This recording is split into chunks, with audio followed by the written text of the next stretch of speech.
for local government election and national elections and so on. In public service, you have to serve to the best of your ability and always within the law and policy. Power 102 Digital, app, social media, and Power 102 FM Campaign 1441 for your comments and questions. I don't think it's something that the UNC could jump on the bandwagon and wave their flag, because we also have 2 months prior a former Attorney General as well as a sitting opposition senator who also charged with serious allegations, serious charges. So I think it's something that the UNC can come on.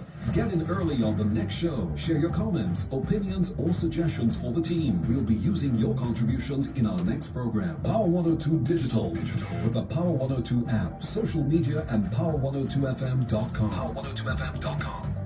Power 102 FM, Campaign 1441. In this time of crisis, Trinidad and Tobago requires steady leadership. I didn't run this job. Clear thinking. Go and put that bill where the monkey put the nuts. Strong judgment. I take responsibility for the actions and bring back Miss McDonald. Because all it takes is one wrong move. The government is not closing down Petro-Trin. Trinidad and Tobago, it's all about you. The UNC's Monday Night Forum. UNC Monday Night Forum. This Monday, come listen to our plan to create jobs, improve healthcare, and make your family safer. This Monday, 2nd September, 6 p.m. at the Brissall High School, Vancouver Main Road, Brissall. Come together this Monday. Stand up, UNC and proud, and let's get TNT working again.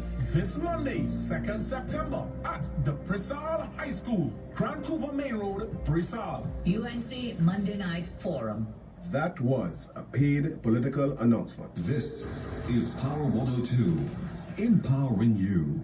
Sexplosion is on Power 102 and now on new days and at new times. The country's most informative sex education program, Sexplosion, is on every Thursday from 7 to 9 p.m. and Fridays from 9 p.m. to midnight with Dr. Raj, the guru of sex in the Caribbean. A lot of times we think that sex is totally below the waist. It is not below the waist. It starts in the brain. Your largest sex organ that you possess is your brain. Tune in for discussion on all sexual matters. Sexplosion on Power 102, empowering you.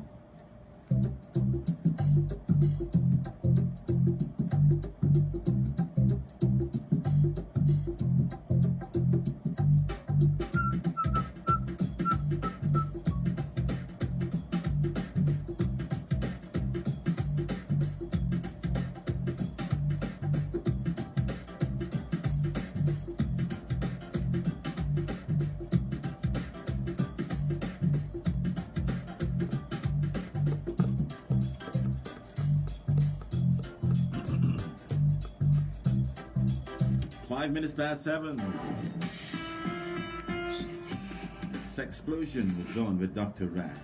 Good evening, Dr. Raj. It's been a while. Pleasant good evening to you, my friend. Pleasant good evening to the viewers out there and the listeners. I know we are having a bit of a challenge with our signal right now. So for those of you who are on Facebook, those of you on Instagram, you are fortunate. You are getting to see us live. Those of you who are using the app, you can also see us live. I don't know if the signal is back up on radio, but I'm still going to say good evening to all the radio fans out there. So we are here. We are here to talk sex. We are here to talk sex education. We are here to entertain and inform on things of a sexual nature. So as we go, I haven't seen my big brother Mac for a while. It's been a while. It has been a while, and I know we have we used to do a lively program some time back. Of course, yes. And here we are again, meeting to discuss sex. Yes. And I know you always have questions for me, so that's something I look forward to, because whenever you start a program with somebody new, or you have a new host or whatever, they come and they ask questions. Sometimes it may be questions that were asked before. But I'll tell you something about education. Especially on radio, especially when you're reaching persons who you may have never reached before. There's no silly question like that, and there is no question that you will say, well, okay, well, maybe somebody asked the question already, so I shouldn't be asking it. And the reason for that is you want to be able to ask a question that someone else may want to ask. Now, you may have the answer in your head, or you may have an idea what the answer would be like, But the person who don't have the answer will want an answer. So it's important for the information era, it's important for education to ask the question. So that's why I like when people ask me question. I don't like when someone just simply call and they don't contribute to the program. I like contribution to the program because what that does, it opens up my mind. It helps me to bring something new to the forefront. It helps me to explain something sometimes, because when it comes to sex education, you may think you know everything about sex, but it is never that way. And remember, the more you indulge or the more you deal with things of a sexual nature, the more you get additional information. Because each person is unique. Each person brings something new to the table.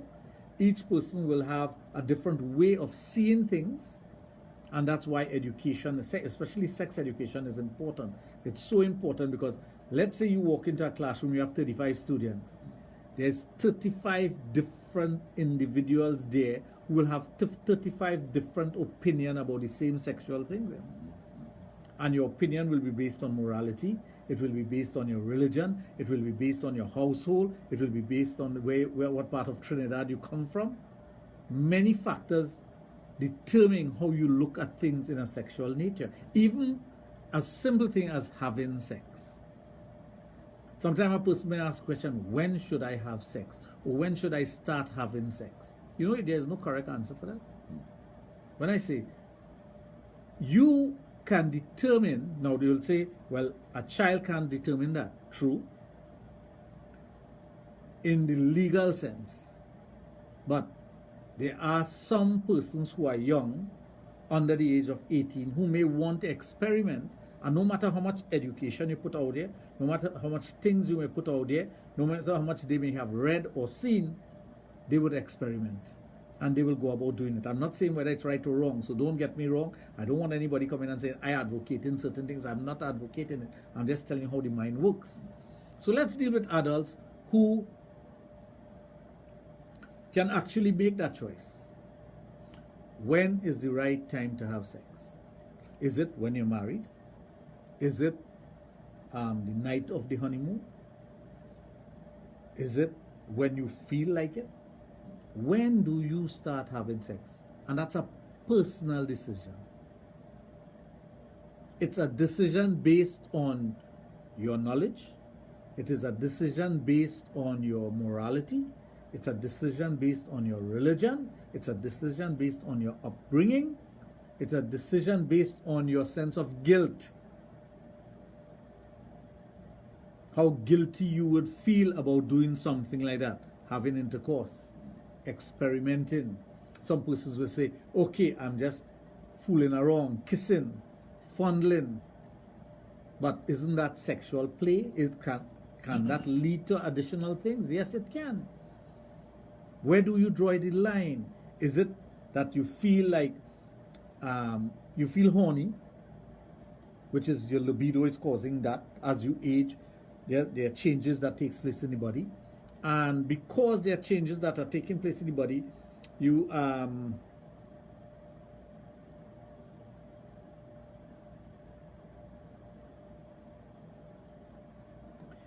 would want to associate yourself in a particular way, or do something in a particular way. All right, we're finding out something here now about the live broadcast and whatnot.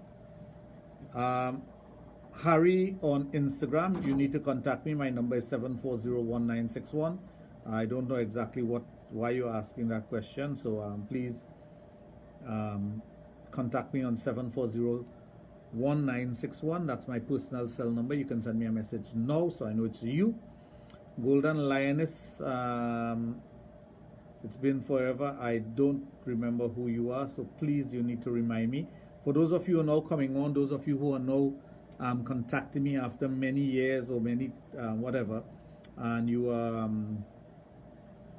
interested in contacting me for whatever reason, to get information, to find out something about your sexual health or anything associated with sex, 7401961 is my phone number. That's my personal cell number. 6454543 is the number for the office. 6459829 is the other number for the office. So that's how you contact me. But once you send me a text message, a WhatsApp message, or you call me on my cell phone, I try my best to return your call or to respond to your text messages. So getting back to this question about when should you have sex, when is it right to have sex, you will determine that based on the feelings you may have, the things that you will want to do, and other factors. But it is not a simple thing as just having intercourse. When you have intercourse, there are a number of factors that also affects you, one of which is your guilt factor. The guilt factor can cause you to regret what you have done. The guilt factor could cause you to question what you have done. The guilt factor could even question your sense of morality or why you do certain things. So, you have to debate these things in your head. You have to know or you have to try to figure out what's right for you. No one should curse you or influence you in such a way that you do something that you don't really want to do, because doing things should be your decision. But when you have to make a decision on something, especially things of a sexual nature, have all the information available. That is what is important. Have all the information that's available to you in front of you, and use that as your measuring guide, as your barometer to determine what you want to do when it comes to sex. Now, of course, in a few minutes when McDaddy is back in the studio, you can also call in directly to us, 222-8255 or 612-8255. You can call directly into the studio and ask questions. You can ask questions of a sexual nature. It may not have to do with the topic of tonight. It could be anything. It could be something in reference to you and your partner, a personal issue you may have, things that are not too clear or things that you are not too clear about, something you want to experiment with. Whatever the question may be, you can call in when McDaddy is back in the studio, because right now we have some issues with the broadcast. I hope we get that sorted out. But for those of you on Facebook, Instagram, or wherever else, you can also do that. Golden Liner said, I gotta come directly to your office. Okay. If you want to come directly to my office, call 645-4543. Make an appointment. Come in and see me. Harry, you still haven't contacted me. I'm not prepared to answer that over the radio. You have to contact me personally for me to answer that question, because I don't know why you're asking the question. So, sex education is important. Knowing what and how you can do stuff. I know even when it comes to the legality of certain things, people will have questions about that. When it comes to what you may want to experiment with, things that you may conjure up in your mind that you say that you have heard about and it has piqued your interest. And a lot of that is happening now because of social media, because of technology. Now people are being exposed to certain things that they were not exposed to maybe on a wider scale as they are exposed to it now, and they would have questions about that. They would have questions about what they want to do, things that they want to engage in. Curiosity is a hell of a thing, Sometimes you see something for the very first time, you hear about it for the very first time, you read about it for the very first time, and it creates an image in your mind. So when it creates that image in your mind, what do? You could either cause that to grow or diminish it. So something new that comes into your space, your brain, you can take that issue and expand on it.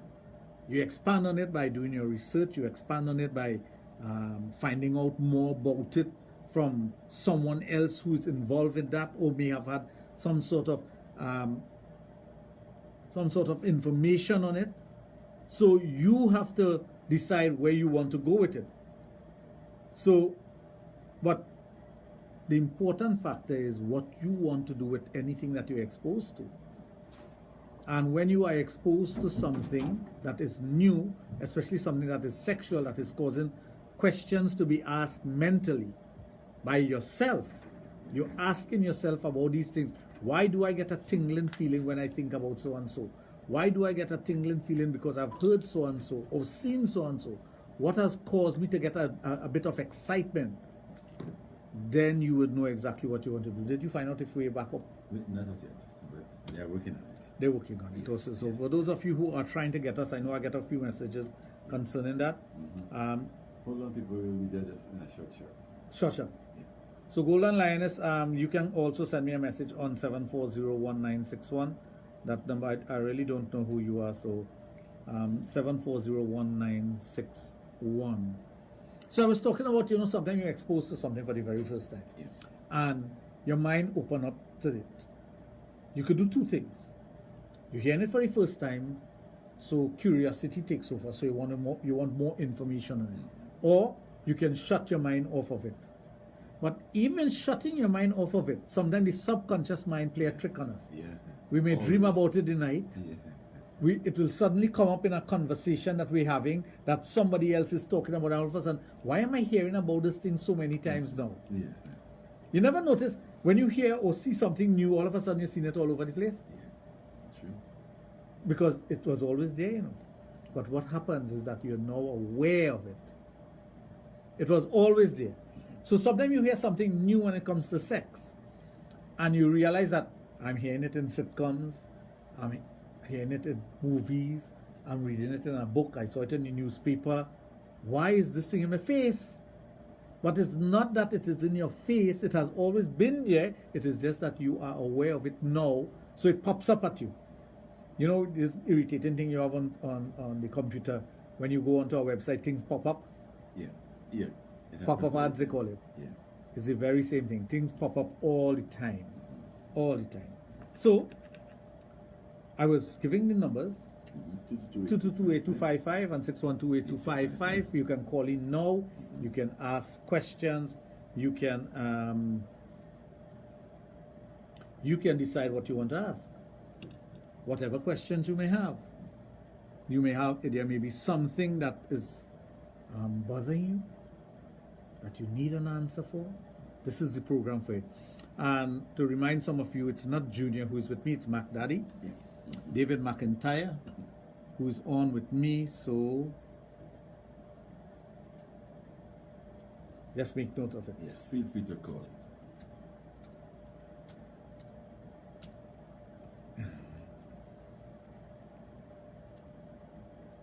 Urges infatuation. Urges, is it infatuation? No, urges is the body telling you something. It's not an infatuation. But they're not linked. No. You can have an urge for something, but it's what you do. Either you expand on the urge by seeking it out, or seeking out a remedy for that urge, or you can kill it. Most of the times, if an urge, for example, if you have an urge to cough down somebody, I'm using that, would you act on it just so? Don't you think that if I cough down this person, what will happen to me? Well, a writing purpose. Yes. You're not under the influence of alcohol. You're not under rage. Yeah. But somebody irritates you and they say, well, I could cough you down, But you're just saying that. That's an urge. But do you act on the urge? But you say, well, let me take a deep breath and go out from, don't stop listening to this man, boy, because he irritated me. So you control the urge. Yeah. But let's say you act on the urge. There are consequences to acting on the urge.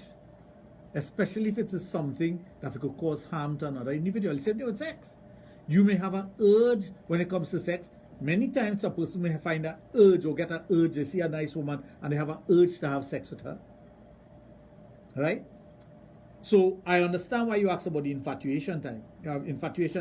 But infatuation is so much different from that urge that you could act on. You could act on the urge, but think of the consequences of acting on the urge. Are you going to break the law and become a rapist? Are you going to do something that is going to cause harm to you, because you don't know the person will cause harm to you. You may think that the person looking all well and good and you could tackle that, and all of a sudden she turn around and cuff you down. Yeah, she might be sick or something. Or she might have an STD or STI. Correct. Correct. So there are things that you may want to do. There are things that you may want to do that you cannot do, or you wouldn't act on it impulsively, simply because there are consequences to whatever you decide to do. So you have to be careful.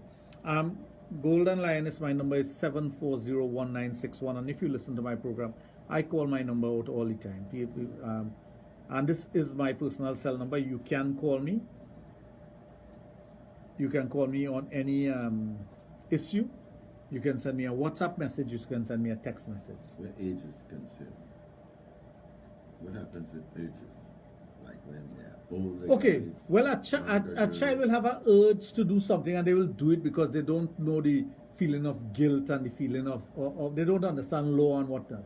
So they will end up doing things that they're not supposed to do. So you'll spank the child and say, don't do that, or you'll hit them on the hand and say, don't touch yourself that way, whatever. Right? But the older a person becomes, their urge will be determined by your years of experience, the things that you like to do, the things that you have conjured up in your mind over the years and you never get to experiment with it, and the urge is there. That's why you have a lot of couples, or you have a lot of persons who are involved in things of a sexual nature, but they don't really get into it for whatever reason. They married, their spouse is not into it, so they didn't get into it. But later on in life, they may have separated, one spouse may have died, and the person is like, I always wanted to try this, or I always wanted to see this. I would like to get that opportunity, or I'd like to put myself in a situation where I could actually do it. But it could remain inside of you dormant, and that's something. There are lots of thoughts and urges and whatnot that we will have that remains dormant within you until something resurrected. There are simple things that will resurrect a feeling that you have within. It comes back to that saying that we have in Trinidad, old firewood, easy to catch. Yeah. Which is the very same thing when it has to do with urges, or it has to do with an idea or a thought that you had in your head about something, especially when it is of a personal nature or a sexual nature. Old firewood, easy to catch, because that is already in you. It is part of your behavior, part of your upbringing, part of the things that you want to do. So now causes you to react later on to something that you would have thought about in your teenage years, or when you were now married and you're experimenting and whatnot, and say, well, I always wanted to ask the wife about this, but I don't know how to approach her on it. And suddenly she's not in the picture, but you reach someone who has spoken to you and say, well, I always thought about doing so and so. Or for example, let's say having sex in public. Let's use something simple. Having sex in public, and your spouse is totally opposed to that for whatever reason, moral, legal, or whatever reasons. Banditry.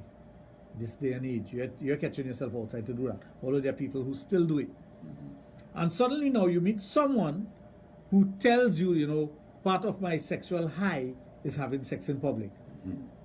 And you suddenly remember, I always wanted to try that, but my spouse wouldn't allow me to do it. So maybe I could do it with this person. So you have the opportunity now to do it with someone. Now let me tell you what happens to the human mind and what happens to you as a person when it comes to experimenting or acting out on an urge or feeling that you may have. It can either grow based on your experience with it, or it could diminish because you want to stifle it and kill it, because you realize that if I continue down this path, it's going to take me down the wrong road. It's like somebody offering you cocaine. You have a choice. You're a big adult. Somebody put cocaine in front of you and say, try this now, it's real good. You will feel super. Now, You have to decide whether you're going to try that thing called cocaine. Having all the information about how dangerous it could be, what could happen to you, the addiction and all those factors. But here you have somebody who you trust tell you, boy, are you using this thing? Yes, and you like, I never know that. You wouldn't believe how nice this thing is, boy. So the encouragement is coming, but there are consequences to the encouragement. He or she may have been able to handle it. Many men just get involved in using drugs because the woman, they're tackling a woman and she say, well, I like to take a nice smoke in a weed before I have sex. When men will say, yes, but I go take a smoke, although they don't smoke weed, just to get the sex part of it, or even have a drink, because it is what they want to do to get through to having sex with the person. But it may not be the best thing for them. It may not be the best thing to do. Low libido caused by hormonal birth control pill. How can this be resolved? Well, there are number of ways of doing that. If you're taking birth control pill, it will change how you behave sexually. It could increase your sexual drive. It could decrease your sexual drive. It also dependent on your age, how many children you have had, your sexual activity, the person you're having sex with. After a while, if you are no longer turned on by your partner, or your partner no longer does it for you, you are not going to enjoy sex with that person. So the person will not turn you on. Your libido is going to be depressed. As opposed to if you enjoy doing things with the person, or if that person turns you on in a particular way, for now you see them, you want to have sex.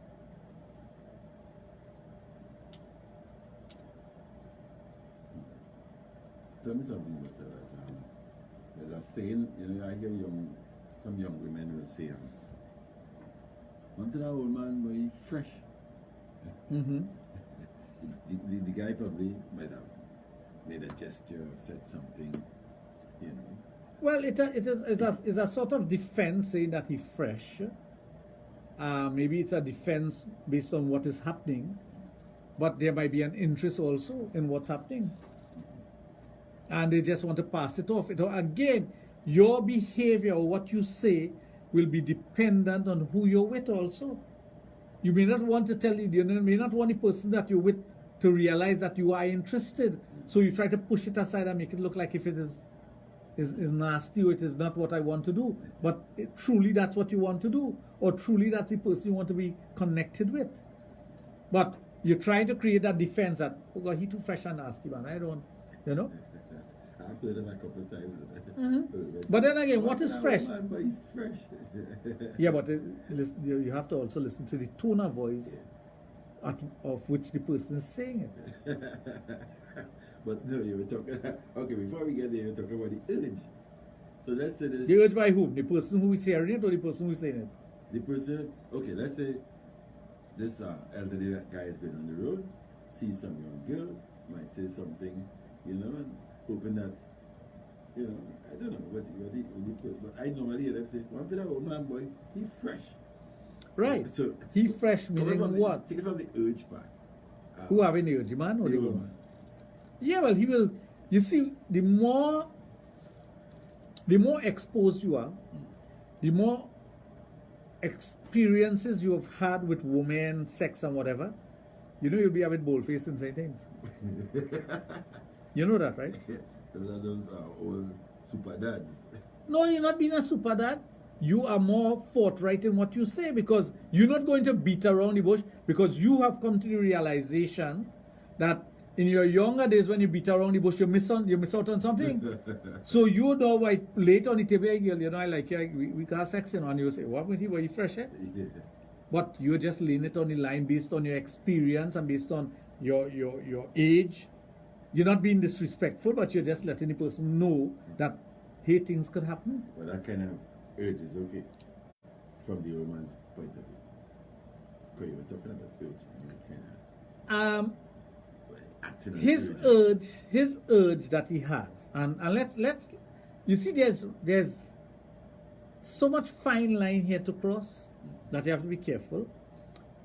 Let's say the grouping with which he's talking, or the person with which he's talking. Let's say the person is someone who is looking to get into a relationship. It might be the right thing to say. It may not be the right thing to say if it's a friend of your daughter or a family member. It may not. So you have to watch at the circumstances under which it is said and to whom it is being said. So I honestly believe in being forthright in whatever you're doing and whatever you're saying. I like open-mindedness and whatnot. But at times you have to check yourself. So yes, they may look at him and they may say, look at that old man, and he's being fresh. But it is the old man, based on his experience, just letting you know as it is. Just telling you as it is. It is not being fresh. It's not being disrespectful. It is me telling you this is the situation and this is how it is. So you may make a comment about something, maybe the clothing that somebody wears, and say, you know, when she wears something like that, she inviting sex or somebody could say, well, what me he fresh, eh? But you are saying that based on your experience and knowing that it could cause a problem. And you may be saying it in a certain way for the protection of the individual, but another person may take it in totally wrong way. So it's who's saying it, who it's being said to, and who's hearing it. It could become very Let me take a break. confusing. There's more on the other side of these. Sexplosion with Dr. Raj. Sexplosion Thursdays. None shall escape the people. Every Friday at 2 p.m. as Kim Cole brings to the forefront the major issues facing Trinidad and Tobago. Crime, corruption, every crisis. None shall escape. Fridays at 2 p.m. on Call 102.1 FM. I hear you. Independence Day commemorates the day when Trinidad and Tobago proclaimed independence. There's a young girl like me, bad. Business And boy, teacher wish all citizens look real good, happy independence. Suit for the group of Watch Facebook. a gate in the next right? I say, oh Lord, it's a graduate. For all your baby and children's supplies, find us on Facebook or WhatsApp 290-9729 to place orders. They find like I ain't going when they invite me personally. They say that, but uncle going in, this one going in, come now man, I want the time. So I decided to go. Then I go. I had a mess. I said, see this thing, this thing come and beat out for here. So the next thing I go, I come and say, jump here. So I'm going back to the age number. Every age is just a number. No what? You see, aren't you using your experience to tell yourself that I shouldn't get involved? Yeah. All right. It's true. Yeah. Because no. Oh Lord. They want to keep it on that low. But I know that I'm going to be in trouble. I tell them, boy, yo, guess we done this thing. And next thing is trouble. I said that. Let this thing through, yes?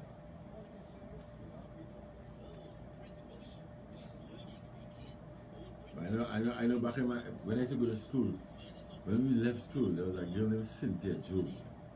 And she gave my a real old man, you know. Sure? And she's still with him, you know. Yeah. She gave my an old man boy, when all of them young thing and things. She gave my a real old soldier. He was a soldier. He was a coach of the football team. Let me tell you. We watching up here as his father. And she was here. She get married to the man. Still with the man. But she was a kind of plain Jane girl, but she still looked damn good. Yeah. Yes, call us today at 714-6797 or 767-1000. Independence in the park.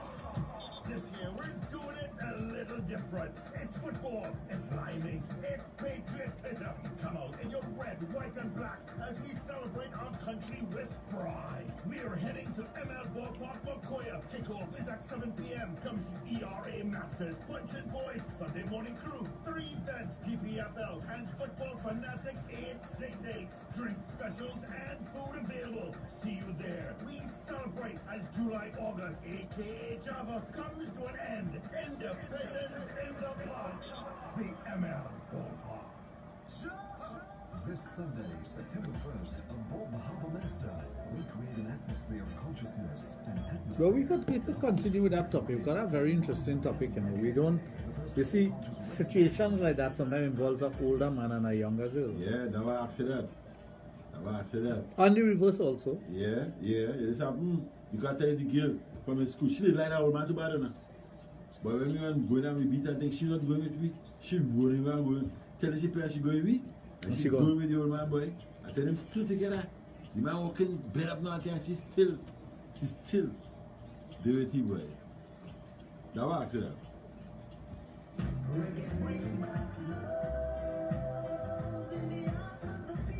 Tickets available at all Cashew outlets. Larry Shawallis, 66 on the Avenue. This Sunday, September 1st. The first all-conscious reggae boat ride. Love and reggae aboard the Harmonesta. You're listening to Power 102. And it is Sexplosion Thursday here at Power 102.1 FM with Dr. Raj. We continue. Yes, Doc. Yeah, that point that you brought up there is a very interesting point because I'm sure there are lots of relationships like that. Yes, I know. There are many younger persons, and I'm using the word person here very loosely. I don't want to hone into any one sex. There are a lot of younger persons who are involved with older persons and vice versa, older persons who are involved with younger persons sexually and non-sexually. It may be a relationship that does not include sex, or it could include sex. And some persons may question that. Some persons may look frowned on it, and some persons may be accepting of it. The persons, sometimes when they look at the man, they will say, well, he nasty or he's fresh or whatever, to be with a younger person. And when they look at the woman, they will say she's taking advantage of the younger person, but it may not be that. It could be love, it could be appreciation, it could be the way you feel about it. There are some younger women who go after older men for whatever reason, daddy issues and other things. It don't always have to be psychological, it could be also physical. There are some younger men who are attracted to older women, and they continue to be attracted to older women, although I demonstrated some time back about the age difference where you start at a younger age and you come up to the middle and you meet there, and then it switches over. So you will have someone here young, someone here old. So you have a guy young liking old, and you meet somewhere around here within your same age. So you're about 35, you're like 35-year-old woman, and then all of a sudden it does this. So you're 50, but you're like 18. And that's just the reality of it. That is what happens to us. Our brain operates in a particular way. The exposures that we have, the things that stimulate us, what causes us to feel sexual, what are the things that excite us. And a lot of time role playing also plays a part in it, because when you are having sex with the person, you can play different roles. And the role wouldn't be too much far from the truth. And this is what excites us more. The closer something is to the truth, the more exciting it becomes. It may not be that you'll cross, let's say, for example, let's say you're using incest as your role play, which a lot of people do, and they may not admit it openly, but they do. We, as sexologists, we know that. As psychologists will tell you that. People role play in that way. Freud will tell you about that. And daddy-daughter kind of thing. So if the person is young enough to be your daughter, isn't that more realistic than if the person is your same age? Isn't that more realistic? I'm talking about what is realistic to you.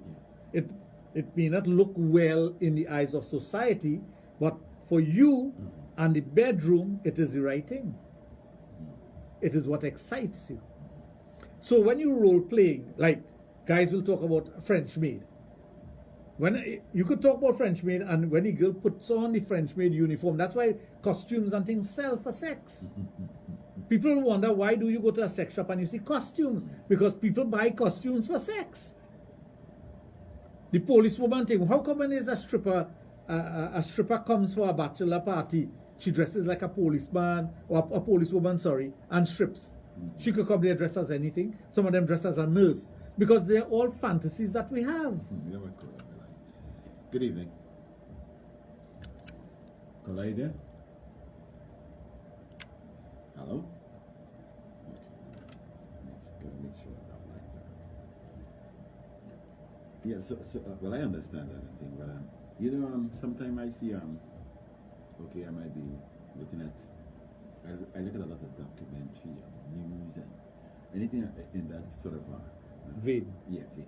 And I will see a king, a prime minister, some lord, or some, you know, so the people of a certain ilk will might really on those, and nobody says anything. Because they have the power to do it, and nobody questions the power.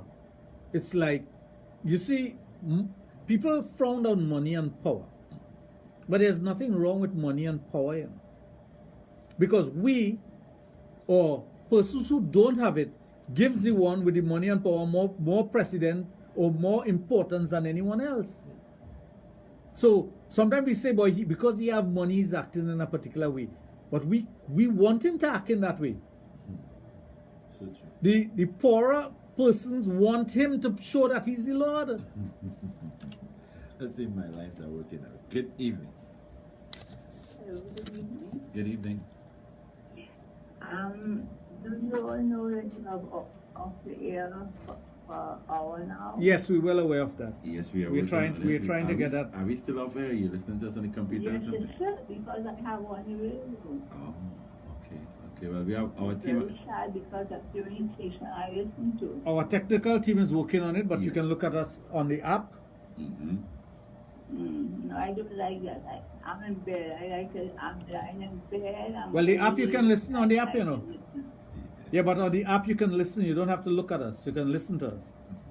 So, but we're working on it, We so are don't working worry. on it, It will be up soon. Yes, soon as possible. And we apologize for that. It's out of our hands. Yes. But the minute it happened, the studio was informed, so don't worry. Yes. Let me see, I got another caller coming in. Good evening. Good evening, Dr. Raj. Good evening. I'm not getting the station on the Santa Cruz Road. Yeah, I'm out of yeah. power now. We are well aware of that. The station is down, and we're trying to rectify it as soon as possible. Thank you. All right. So, people, we have technical difficulties in having our signal out to reach you. But second stay, we are working on it. As soon as it's up and ready, you must. But I hope that you are on our app, and the Yes. app is free. Yes. The app is free, and almost, I'll say 90% of the population have smartphones. Yeah. So it's very simple. You just download the app and you listen to us. That's right. You can listen to us, you can view us, you can do both, listen and view. So it's entirely up to you what you want to do. But it is out there. Pleasant good evening to my two classmates, Indra and Lynette from Northeastern College. I see they're both on. I saw earlier Derek was on, so I hope he's still on. Good evening to you, sir. How are you? Bert, my friend from very long ago, back in the days, from Sangre Grande. Lisa is on also. So thank you very much. So,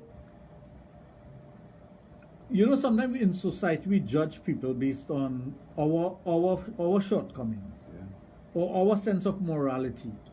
But sometimes a situation like that works out better than if the person was with someone that's their own age, you know. So who are we to know? I know of a couple very much. I know of many instances of those things. I don't want to talk about it now because sometimes it may be private to the individual. So you have to be careful about that.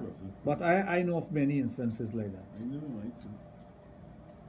Where I know of one person who got married to a person their age and eventually left that person to go with someone who was much older, who she was in contact with before she was a teenager.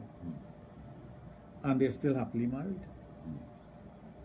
The opportunity, she could have done it when she was younger, peer pressure, family pressure and whatnot.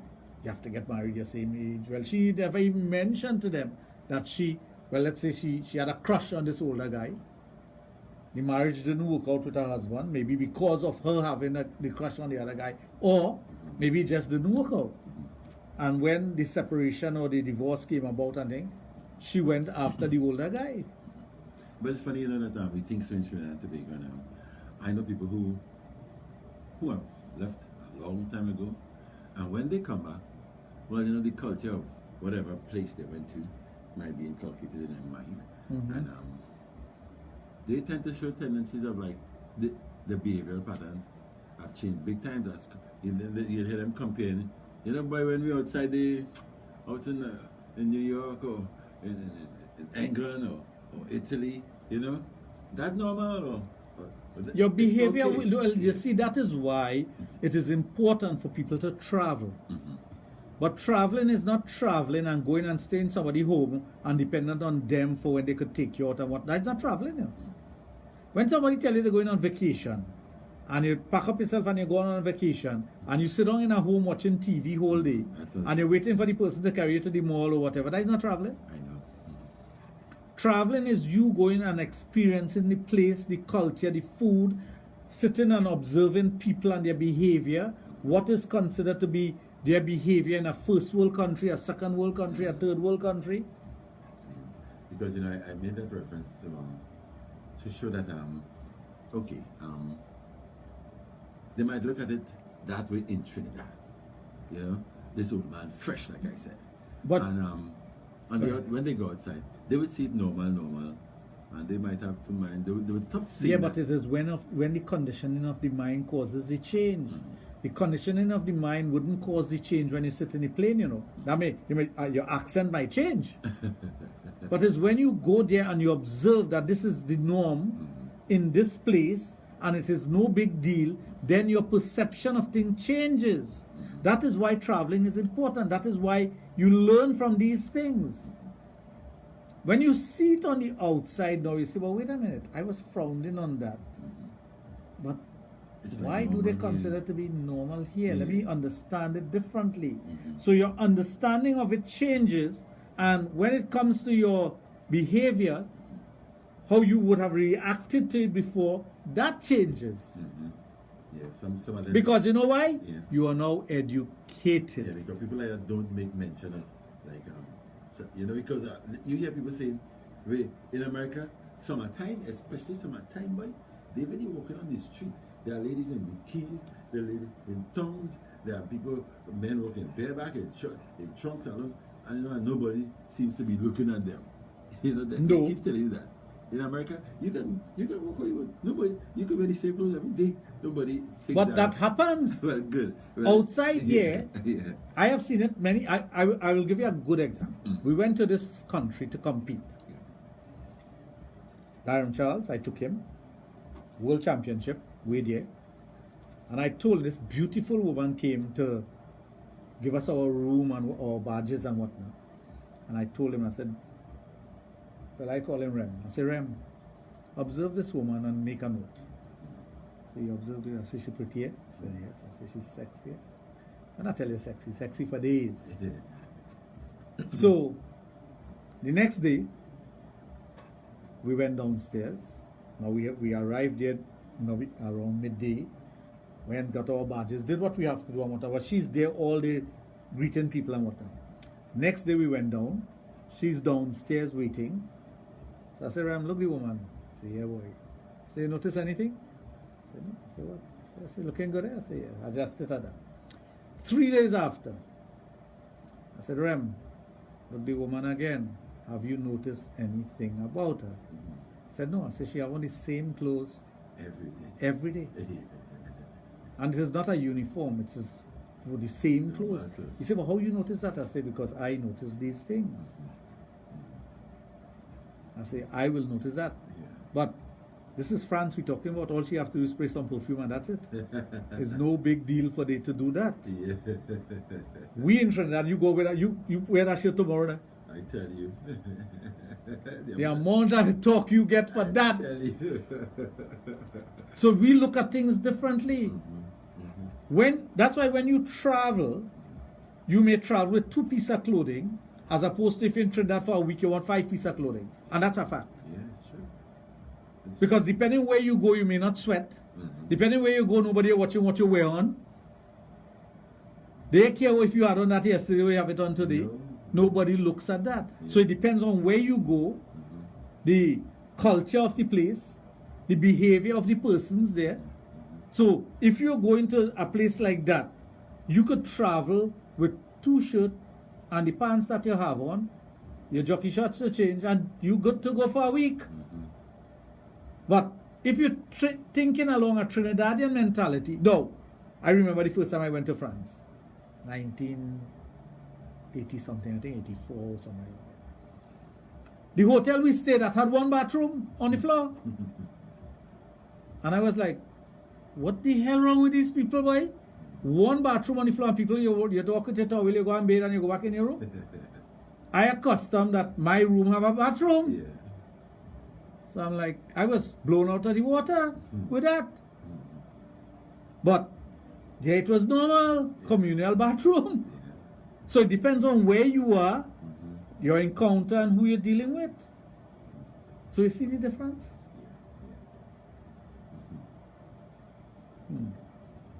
Ezekiel, I have something for you, but I can't do it right now, so I hope you understand.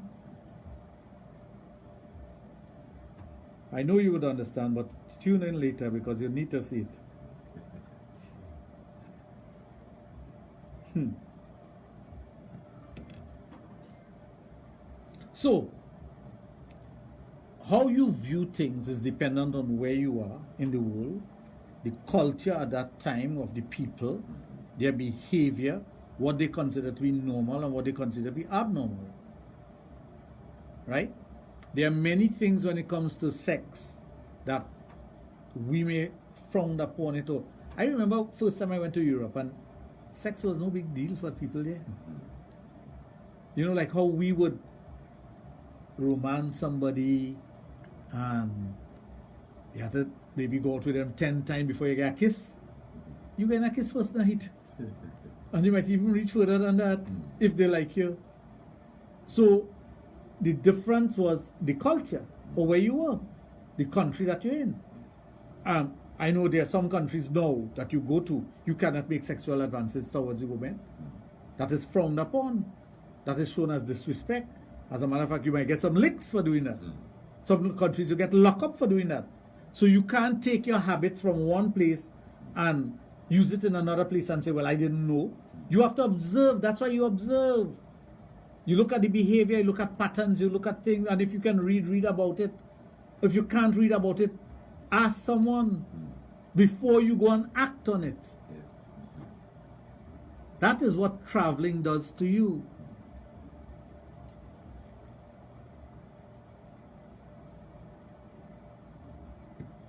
So, when you want to judge something here, and you want to call the old man a dirty old man,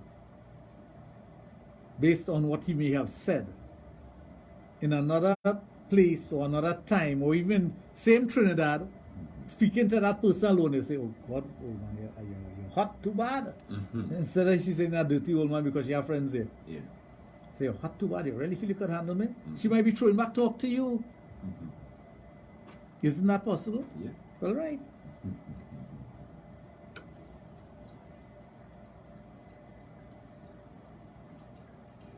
Sometimes religion and stuff gets in you, right? Religion, culture, your morality, guilt gets in the way. Causes you to behave in a particular way. There are many individuals out there. As a matter of fact, I could safely say that over 50% of the persons listening out there have a fantasy that if they bring it out in the public, it is either immoral, illegal, impractical, or something that will cause the other person to cringe. Over 50%. Yeah, I didn't know that.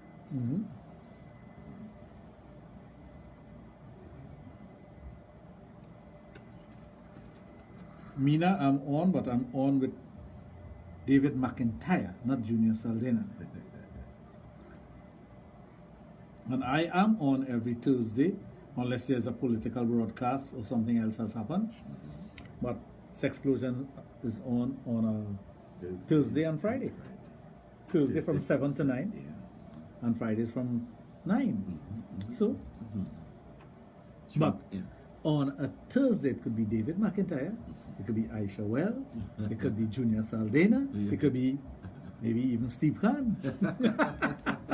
We don't know. It could be anyone. Isn't that so? Yes, of course.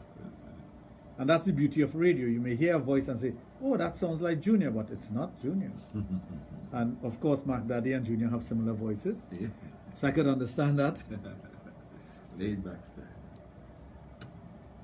And they're from the same era. I did not mean that in a bad way. I meant that they have the same way of thinking. Because when you come from certain eras, you have a particular way of thinking. It doesn't mean to say not open-minded. Yeah. It doesn't mean to say you did not evolve. And you have. But you still have that grounding from the 60s. The grounding is there. My grounding is in the 70s. So you can't take that away from me. You can't ask me to change that. That is never going to change. Exactly. I have my grounding in Trinidad and also living outside of Trinidad.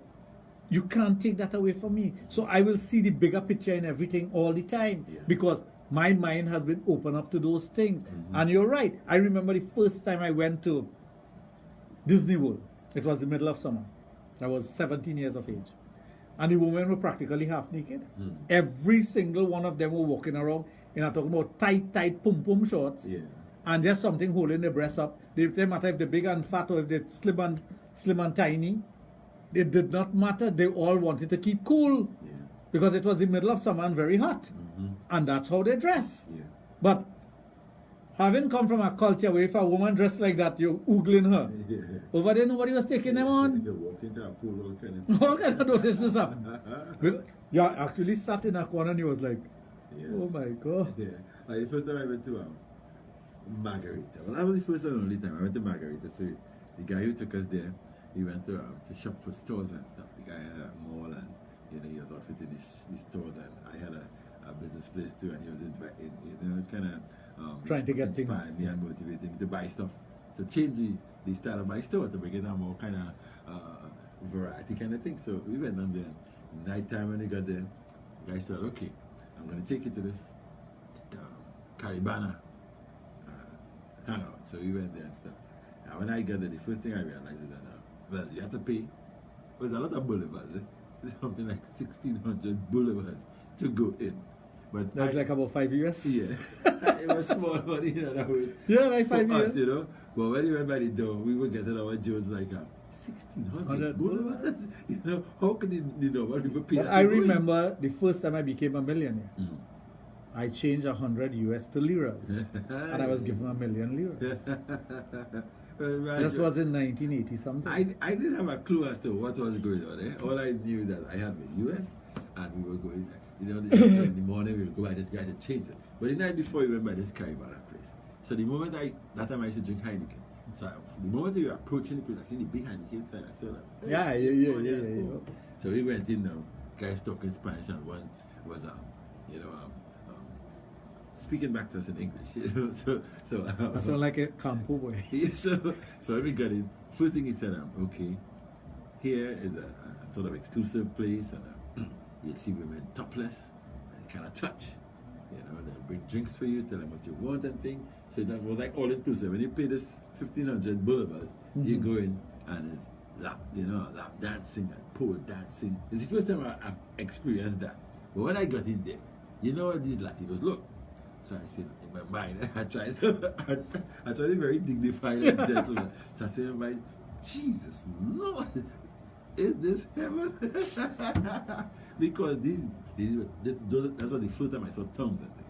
So they were in the tongues and they were going around, and they had some tall glasses with the Heineken label and stuff, I think. But I was really enjoying the whole scene, that Spanish singing. You're getting a drink that you like, and you're getting to see the things that you like to see. And the DJ now, he's bilingual, so he's speaking in Spanish and English.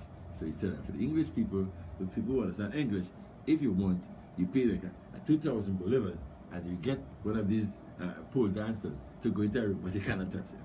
They can do anything to you, but you cannot touch him, or whatever. So I was like just listening and watching the whole scenario. I know I wasn't going to get into anything, but just the experience was like mind blowing. I said, wow. Look at well, this you place. see, You know? what you should have done is pay for the experience to know what it is like too. Because it was small money, really. Yeah. You know, like you said, $5 US. 10 US Well, like dollars. a king. You know, the next morning now, when we decided to go to find the place where we go, we'll buy things wholesale and stuff. So poor me, Raj, didn't understand the thing. You know? First time I'm doing this. So I had 3,000 US. Ooh, so, you're a billionaire. so I put the money in a nice little bag and thing. I checked out my back and going down the normal, because they truly take in their mind. Don't play no big shot thing because you get robbed. Yeah. So I had the 3,000. So I went to the guy and said, this is the guy who changes the money and stuff. So I didn't know that $1 US was so much more than that. So I took out the 3,000 US and handed him, man. He said, wow, caramba! Man called him. So I you know, like in the Western days, is he stacks some money. I said, well, what is he doing? So my partner comes and said, what are you doing? I said, I give him to change him. No. No. He talked to the guy in Spanish and he brought back about 2,000 US. Yeah, you only need to change a little. That 1,000 US, I thought I had to get a bag out of 2 them bolivars. No, but I'm telling you, Stack somebody like there was a time that if you go to the bank, that was the lira was the least valuable currency in Europe. Yeah. You needed a wheelbarrow to come out with money. Tell you, the bag I carried. And it had no value. That happened in Germany before the war. Oh. That you had a barrel full of money and you couldn't buy one loaf of bread. Yes. That is why the economy had to change. Yeah. That's why they went to war, all those things. It's You have to true. watch the economics of the country also. Yeah. But listen, later on in the day, we went and we got all this stuff and things, but I was like blown apart because I still have a whole set of US in my pocket. And you have plenty money too. Plenty money. So up comes this pretty girl, roller skating. She speaks English too. Excuse me, you want a guy? Well, I said yes. I said, of course. You said before. I want that guy. So I said, David, be careful. She could be lured into this. I said, well, I want to see where she's carrying. So she took me to her park. She's roller skating. But the outfit was, well, I don't want to be too close because I want to You watch from a distance. You know? So as she's walking in the park and roller skating and stuff. And I was looking at the culture, you know. Even though she was attracting me that much, I was looking at how they were in the park. They were like normal, you know, skimpy thing. People like that, business. Everybody just having all kind of sweets and all kind of different stuff for the culinary thing on sale and thing. So I now said, oh, let's go get something to eat at the restaurant. She said, okay. So we went to this place that looks like a KFC. But when we went in there now, it looked like it was a kind of rotisserie chicken. And they chop the daylight out of it. They don't like how you have your leg and thing. No way, they chop it up. Chop up everything and box it up. So that's how you did now. You just, you know? Yeah, just do what you tell you. So you know, all along that experience that day. You make me remember something, I think it was in Belize. Yeah. They sell chicken and chips. Yeah. In a brown paper bag. True. Yeah, because I wanted to know what they chop up everything, they chop up the meat, yeah. and they add the fries to it. It's the meat and the fries in a brown paper. Oh. I remember, as you say that, in Belize they do that. Yeah, and it's delicious like hell. Yeah, and I went to get some polar bears and stuff. But I find like, wow, it's the most polar bear I've drank because you can't get Caribbean Star over there. And if you do see Caribbean Star, it's very, very expensive. So I said, nah man, the polar bear tastes that good. I'm good at that. But I looked at how they prepare the chicken.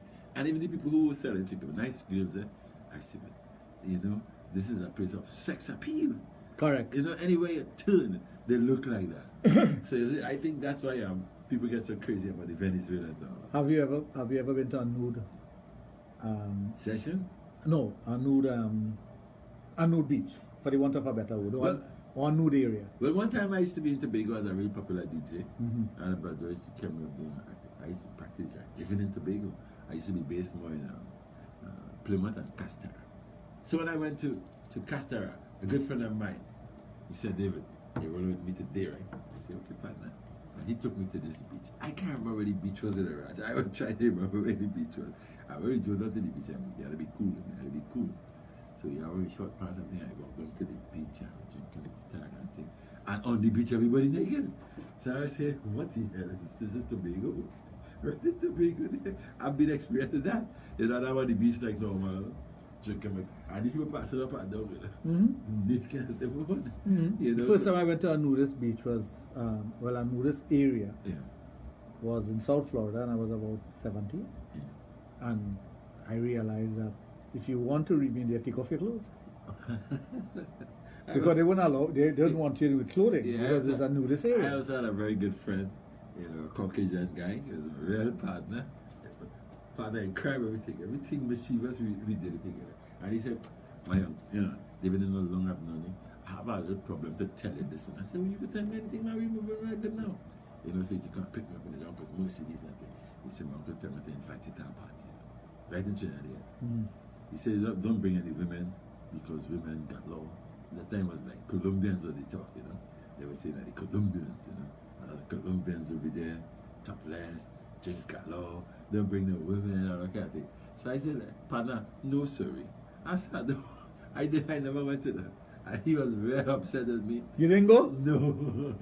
You know there was a nudist place in Trinidad, right? No, well, I don't know, but that's well, I'm telling you. That's a real top-end area, you know, partner. You know, this is not a top-end area. This is a place. Yeah. This is a place in Trinidad. Yeah. That it was for nudists. Boy, I was very, very excited to go. I said, what you doing there? Why? I said, nah, partner, I ain't coming. You know, when I get better, I said, David, you should have gone just for the experience. Exactly, just for the experience. Well, as a person who is involved in this from a very young age, I always was involved in that. So, after a while, like I remember the first time, not the first time, the first time my family and I traveled together with other family, where we stayed, next to where we were staying, had a nudist section. So everybody was like, God, don't go near there, you know. I went across the next day, I dropped all my clothes on this and I'm like, God. Hear them, Uncle Raj, you really went there? I said, yeah. I said, what's the big deal? I said, they may have nothing different from me, and I have nothing different from them. I comfortable in my skin. As a matter of fact, they were given better massage on that side than this side. So I went there for my massage. But again, you have to be brave. You have to be willing to experiment. You have to be willing to be exposed to those things. And you have to have an open mind. I guess the thought of partner, the word of man, real Colombians and things. I didn't like, maybe if he had said ladies, I might have gone. So what was wrong with the Colombian? You know, at the time... You was intimidated by him? No. You know, at the time they were talking about, like the experience of the Venezuelans, they were talking about guns and drugs and all kind of thing. I was thinking about that. I said, Colombians? No, but they were doing with that all. So that made me back off. Oh, okay, so okay. That time the negative stereotyping of the people. Yeah, cell phones weren't around. So he had this digital camera.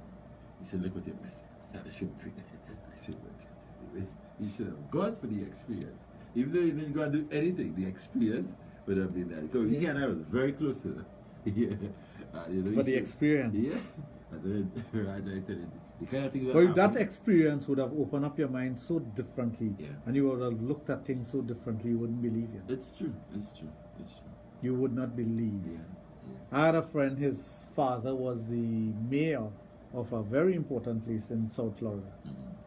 And we used to go on boat rides and whatnot and end up on these islands and whatnot. And you wouldn't believe the things that we would experience. I remember his apartment, the porch of his apartment was overlooking the back of where all the porn stars would come in Florida. And we would make friends with them and go out with them. We were going out with porn stars to Miami Seaquarium, the zoo, Metro Zoo, going out with them on a normal basis, and not a date, but as friends. And when people recognize that she's a porn star, wait a minute, what he do? And it was him and I and another friend, and we would be going out with them all the time. But it became part of our lifestyle because his porch was overlooking where they will hang out when they come to do shows at a place called Pink Pussycat in, this was on 79th Street and Biscayne. We would make friends with them when they fit, you know, something, they come to smoke or whatever before they go back on stage. We would be chatting with them. So the after party was always at his apartment. And he was the mayor's son. So they want nothing better than that. I tell you. So when they know you're going out with the mayor's son, they know they're protected, they don't have nothing to worry about. You go out with them. Yeah. There are places that afford that kind of entertainment. You know, one time I used to hang out in the West. You know, back in the DJ days when you're a champion DJ, you can invite you all. Of course. So I was invited to this hilltop place down in West. I was like, going up, I said, I wouldn't think the car will flip over because the hill is so steep. So when I got to the top, this nice little place, and I mean, topless, you know, people just. No, but it happens a lot in Trinidad, you know. Yeah, it is not. People who don't know will say that it does not happen. Exactly. People who in the know knows that it happens all the time. Yeah. And it is not only in the West. It happens throughout Trinidad. Yeah, you know. yeah, yeah. But I say how about. But what I'm saying is that people will think that that is only for certain type of people or certain class of people and whatever. But it is not. No. It is not. And when you get the I remember. Same Darren Charles. We were in Aruba. And Aruba people move about topless. It's no big deal. Yeah, I've been to Aruba too. Yeah. And we met this girl and we were talking by an almond tree and he was leaning on the almond tree and she took off her bra. And he was like, what should I do? I said, you don't do anything. That's what it's normal for them to take off their bra. Yeah, when the girl took me to the park, that's all I was seeing. People topless is no big deal. Sunglasses and everything's exposed. Correct. Yeah, it's like but it's how you reacted. Yeah, it's like but when you get accustomed to seeing those things, it doesn't bother you. No. So when you see skimpy outfit for carnival and people frowning on that, okay, what's the big deal? Yeah, so true. What is the big deal? Many a times, I remember when I was working for this company, they would cater parties. And the boss, because I was very open-minded and because I was always forthright in whatever I was doing, he would send me as the lead person as opposed to any American. You know? And these were swinger parties and nudist parties and sex parties and whatnot. And he will send me as the lead. He'll say, they used to call me G. He said, G, you go and take care of everything for me. You're in charge. And even the older workers never liked it. And the Americans workers sure didn't like it. Because they used to look down on me. Because I'm a foreigner. Right? I don't look like them. But here I am their boss, because the boss says I'm their boss for this particular thing. But the women who would go, they always behave differently because I would have that rapport with them and whatnot. And, you know, sometimes the guys will be making comments and whatnot. And I'll say, don't take it on, let's do, the job is important. What is important is that we are sent on an assignment and we have to conduct ourselves in a way for the company. And once we do what the company wants, we're going to get more jobs. But you know, Raja, going back to what we were talking about, you know, I've realized too that sometimes you see them in movies, sometimes you see them, you know, they show you some country where it's normal and thing, where they'll have these kind of parties, where you see a lot of elderly guys, if I should put it like that, or guys above a certain age or in the 60s and stuff, having these mega parties, home and things like that. Most of the women are very young women. You see that a lot of times. Well, that is what is attractive. What is attractive is the ones that are young, the ones that looks like that. You think it's because these guys have money that they kind of woo? Well, let me put it this way: if you don't have money, you cannot afford to have one of those girls there. Right. So yes. No man scrunting and catching a tail and coming off the street could have that done. It's true. You will not have the quality. You will not have the quality. You will have it, but you will not have the quality. Yeah. So, if you're looking for quality, you have to have the money for the quality. Exactly. Therefore, you want the best. You want something that will appeal. You want when man touch down there, oh my God, I want to leave here. Yeah. I don't want to leave here. Yeah. Like I had this friend, his job was putting products in movies. So if you see a guy pick up a particular product to drink, it's not by chance. He put it there to advertise it. Yeah. And when he had parties, man, it was the most outrageous thing because it will have actresses, it will have people in the movie industry, people in the porn industry, people in every industry where you have to put a product to advertise it, come into his party, and it will go from tame to wild in a millisecond. In a millisecond, it goes from tame to wild, and these are parties that we were frequenting almost every week. So much so that sometimes we will end up living there for a while. You end up living by my friend for a while. He had a yacht park at the back of his house. You go and sometimes you get fed up having the party at home. He would the intercoastal way. He would move the party to the yacht, and we drive up the intercoastal way, and we gone. That's it. Your party on the boat, and everything that you can imagine happens. But again, if you're not open to it, and if it's something that is strange to you, you can't handle it. Yeah, give it thumbs down.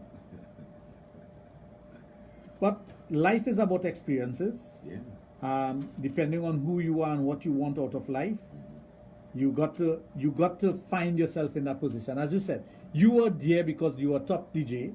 People invited you to certain things. You think if you was a guy driving about, looking to make a hustle, people would invite you? It's true. They would not. No. Because you don't fit in. And why you don't fit in? Because you are not important in any way. Importance is not only the money you have in your pocket, but importance is your skill. So you have a skill that people want and need, or they may have used and say, we have to keep close to him, he's a good musician, or he's a good DJ. And for that, they will invite you to things. If you didn't have the friend that you had, you would have never been invited to that. You would have never known it was taking place. There's a guy from Canada here, Eric, currently in Canada.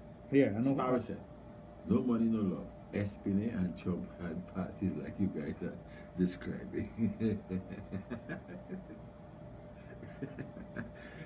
Eric, is that easy? He said, Espinay and Trump had parties like that. Oh, Lord, that's sweet.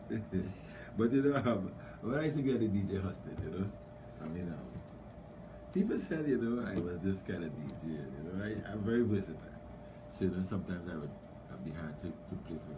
I said, people like, Royal Palm Hotel, Well, look what you're talking about. One time I went up at the top of another hotel in Port of Spain, and they hired me because they thought that, like things that happen in the party stays in the party. You understand? Of course. So because the minute you talk about it, or the minute they realize that you can't keep that secret, you're no longer part of that. Yeah. So that's why I've always been a part of that, because they know what I would do and what I wouldn't do. Yeah, I used to champion the DJ scene with that.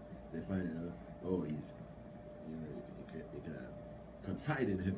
He can see things, like you said, what in the party stays in the party? Yeah. What's not right? As a DJ, I used to be treated the best. And why not? They bring the best trick on sealed. And say, Mr. DJ, this is yours. And well paid and stuff. You just, I used to be because they want to take care of you because you're taking care of them in a particular way. Yeah. I used to do after work line when it had just broken ice, like after work line. Fine, up in a hotel in Maraval, way up. And short. I know where you're talking. He never managed to run the place. I know where you're talking. All the Latinos would come in, That inspired me more to like Latin music because I used to play that whole night long. And like you said, the after work line will start, and by 8 in the evening, the whole atmosphere changes. And she'd come and say, I hope you can handle this. I say, yeah, man, I'm cool, man. Because I've done so many already. And they're like, I say, wow. You have the experience of it. Yes, so I used to be seeing all kinds of things happening. And I just say, my. You're privileged. Yeah. So it happens. That kind of people looking for that kind of recreation. It'll always be that.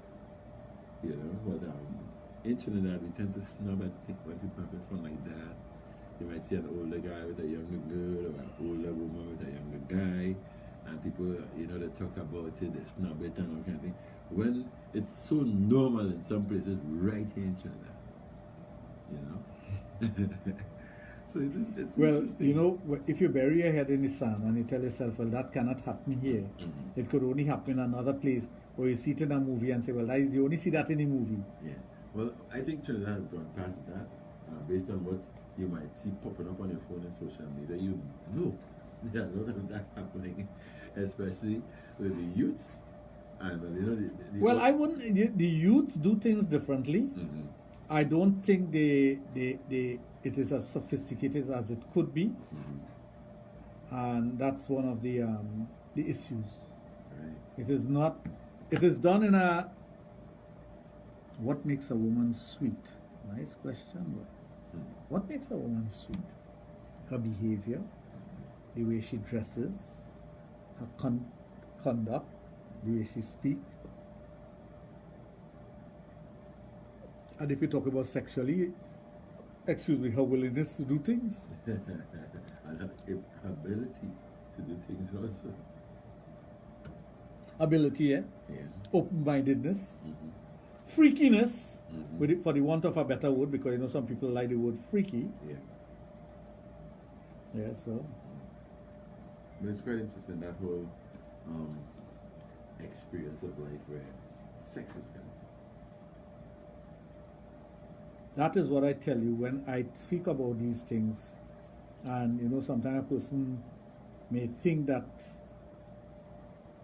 you're just talking. Some persons may talk about something based on what they see in a movie or their imagination.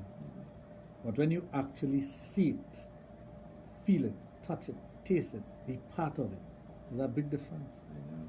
Huge, huge difference. And that's, especially when you're dealing with things of a sexual nature. You think sometimes unexpected behavioral patterns of, okay, like some an older guy might have this fantasy to be with a very young girl, and when he gets there now, I think not being sure of getting to that place. When it happens, it all falls down. What happens there? Anxiety, ill-equipped, allowing the brain to take over, and you sometimes you wish for something, you get it, and when you have it in the palm of your hands, you don't know how to deal with it. That's what happens. You don't know how to deal with it. Some people say, okay, let me give you a good example. A threesome. I will say 90% of the men out there would want a threesome, meaning two women and themselves. Not so much two men and a woman. Two women and themselves. But do you know a threesome is not about you as a man? Explain. If you get two women to agree to make love and for you to be part of it, you are an observer until they want you to participate. Let them do what they want to do, especially if they're excited about one another. If they're excited about each other, they are going to get carried away doing things with one another. And you may feel left out, which you will be. You may feel as though, what the hell, when they're going to invite me in this, I wanted. And sometimes you may be pushy and they'll push you away. So don't make it about yourself. It's always about what they want to do and when they are ready for you. Now, if your partner, let's say one of the partners is your spouse, and she, in the back of her mind, she's, I shouldn't leave David out, I shouldn't leave David out. She will find some way in that for David to be part of it. Earlier than normal. But if it is David with somebody who he met, or he lie in a bar and two girls say, you lie with them and say, well, I never try a threesome and they're willing to do it, I want that. But they are on each other. Don't push yourself in. Don't. Don't make it about you if you want to enjoy it.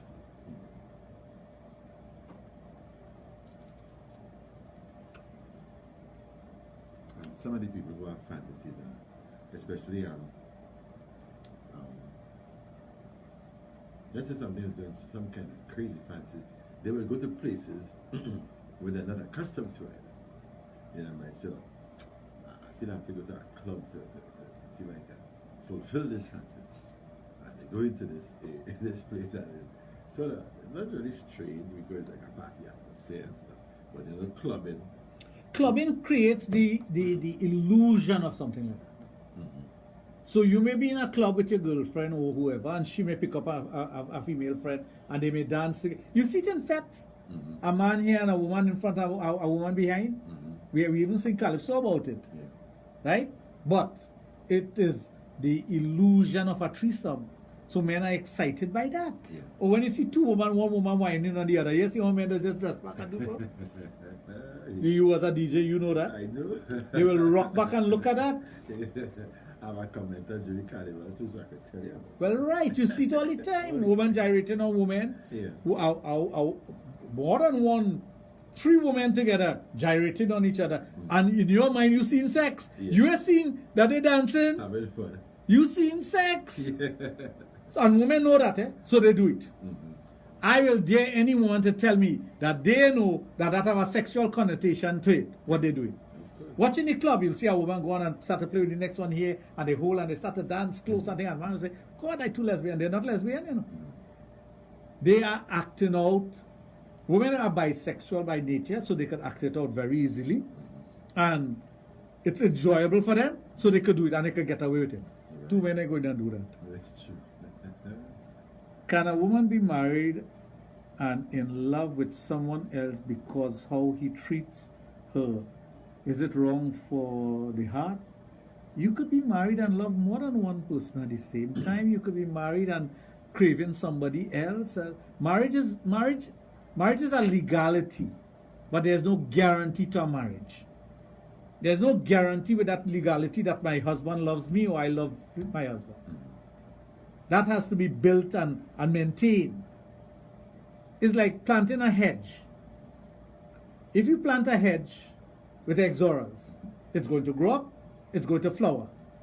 And if you allow it to go out of hand, it's going to just keep growing. You have to shape it. You have to keep it at a constant, and it will still flower. But you have to take care of it. It's the same thing with a marriage. You have to constantly take care of your marriage. You have to constantly reassure your partner of the love and feelings that you have for her or him. But somebody could come along and you could fall in love with that other person. So true. So, just remember that. Let me go to the final break and then we come back.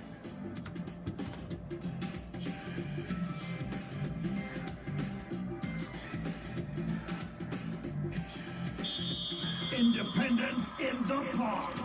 This year we're doing it a little different. It's football, it's liming, it's patriotism. Come out in your red, white, and black as we celebrate our country with pride. We are heading to ML Ballpark, Macoya. Kickoff is at 7 p.m. Come see ERA Masters, Punchin' Boys, Sunday Morning Crew, 3 events, PPFL, and Football Fanatics 868. Drink specials and food available. See you there. We celebrate as July, August, aka Java, comes to an end. Independence in the park. The ML Ballpark. I'm so hungry right now. Let's go to Incredible India Expo now. Incredible India Expo? Why go there? They have the biggest Indian food court. Also, every Monday they flat out 50% off on food and drinks. Wait, 50% off food and drinks? Yes, they are definitely closing on the 16th of September. I don't want to miss out on up to 80% off. Okay, cool. Well, while you shop, I will go check out the folks at Meraki Express Massage. And listen, every Tuesday it's all about Bingo Tuesdays from 4 p.m. and you could win up to $10,000 in their bingo competition. Incredible India Expo behind KFC next to Fun Station La Romaine. Yeah, go check it out, people. TNT Bet Arena, the #1 sports betting company in Trinidad. We offer sports betting on almost every sport and every league in the world, such as football with English Premier League, La Liga, and Serie A, cricket with all test matches, India Premier League, and Caribbean Premier League. We also offer wagering on English, American, and local horse racing. Check our website for games and odds at citybetarena.com. Sexplosion Thursday continues with Dr. Raj. Well, I see the telephone is lighting up now. Maybe we're back up and running. Let's Maybe see somebody will share something with us. Yes, good evening. Hello, good evening. Good evening. This is Paul 102. Yes, it is. Well, I got to get to the studio. Did I say get to the studio? Yes, I'm calling to. Well, you're live on this on air. You're live on it? Yeah. And I'm hearing something else. What you hearing? I'm hearing, I want to organize I want to request a song. Not on Power 102. This is a talk radio. Yes. You have things tight cross. Yeah. You're mixing Power up 102 is talk radio. Yes. All right then. I'm getting tired, please. You're getting tired. You're like crab in the market on a Saturday. Okay. Yeah. Yeah, so you can join us 23255 Tell us if you're hearing us now. Message us or something. Ooh, talk radio. You want to request a song? Good. Well, Raj, is it you speak too what bad. do you say, Tom? Morally wrong, disrespectful for people to behave like that. You know, like we've been discussing the urges of people within age groups. Is age just a number? How do you say that? You know, there are lots of maybe because of what our qualifies you or I to say whether it's right or wrong? Well, you have Where the expertise. where would you get that qualification? I don't have that qualification to say whether it's right or wrong. Okay. I know human behavior is human behavior. I think human behavior, as long as it doesn't cause harm or hurt or destruction to another individual, is all well and good. But you should judge that based on your morality, your spirituality, your upbringing, whether you believe you're committing a sin or not. If you think you have to answer to a higher authority for whatever you're doing, by all means. But if you think that in answering to the higher authority for whatever you have conjured up in your mind, or you're going to do, or you have done, and you could defend doing it, by all means, go ahead and do it. That's up to you. That's entirely up to the individual. I don't have that qualification to tell you whether it's right or wrong. I don't pretend to. You think people should accommodate that kind of? I think people should accommodate whatever makes them happy to the best of their ability and try their best to enjoy life to the fullest. Whatever they need to do to enjoy life to the fullest. It may be something that others may consider to be bad, and in your mind it may be good, and you're cool with it, so you go ahead with it. If a person thinks it's bad and you should stay away from it, and you allow that person to influence you. A lot of people think carnival is bad, but don't we participate in some way or the other? Even if you're listening to the tunes at the time, that is participating in carnival. Even if it's watching the not parade at the band. Let's say the build up to carnival where you have old mass and those things. Isn't that participating? That is far from participating. So you can't say that is right and carnival is bad. Oh, I like calypso, so that part of carnival is good and the other parts are bad. It is part of carnival. So it's with sex now. Sometimes we indulge in things of a sexual. You know what is the hypocrisy in society? A lot of people have had sex before marriage, but they just want to talk about sex after you get married. Yeah. And that same person have had sex before marriage. That's the hypocrisy that we face. We're not willing to say, here what? You want to have sex before marriage? That's entirely up to you, not up to me. Whether it's right or wrong, I can't say. You have to decide whether it's right or wrong.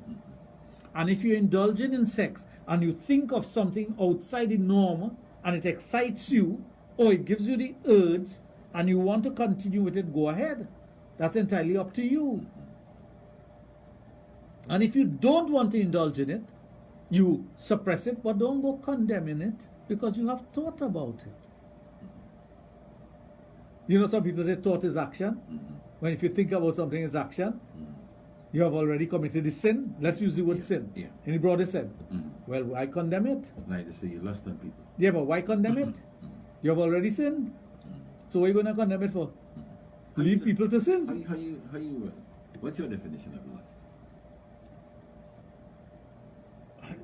There's no. You think there's a hard and fast definition of lust?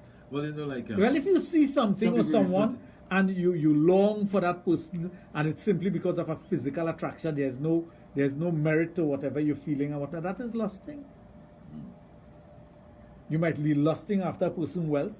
You might be lusting after their wife. You might be lusting after their husband. You may be lusting after their shoes. You could be lusting after many things. You could be lusting after a woman because of the way she looks, but she may be a bag of problems.